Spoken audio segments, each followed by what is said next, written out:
Many of those killed and injured as a result of the Roseburg blast were spectators of the Garretson blaze. Some had heard the sirens and had come to investigate.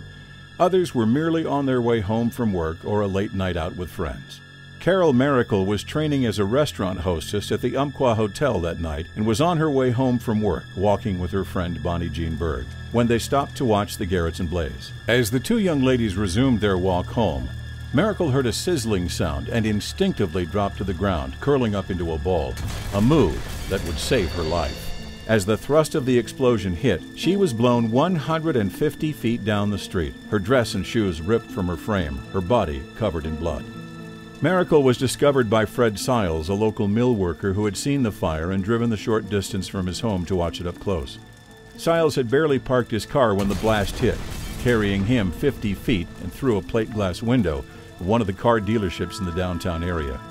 After picking himself up, he was able to make his way back out onto the street, where he found Miracle.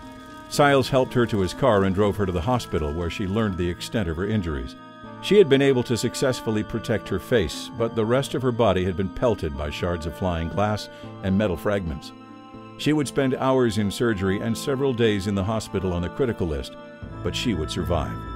Her friend Bonnie Jean was not so lucky. She was pushed in a completely different direction than Carol, her body later found inside a nearby building. Fred Siles was still at the hospital when he was shocked to see his own 16-year-old son wheeled in on a stretcher. Jimmy Siles and his friend Larry Dysart had been driving around Roseburg on that hot summer evening when they stumbled upon the fire and stopped to watch. Larry was parking the car as Jimmy got out and sprinted toward the blaze.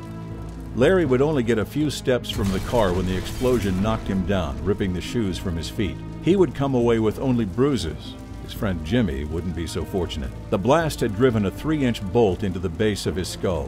While his father Fred had been assisting Carol Miracle, his own son had been lying unconscious and injured just a block away. Jimmy would be hospitalized for over a year in a coma before finally succumbing to his injuries. About the same time Jimmy Siles had been running toward the fire, Wayne Townsend was leaving the comfort of his apartment to go move his car. Townsend lived with his wife Letta up above Bill Stock Motors, 1 block west from where you're standing now. He had seen the fire at Garretson's and decided he was parked a little too close to the burning warehouse. Townsend never reached his car. His body was found in the rubble several days later.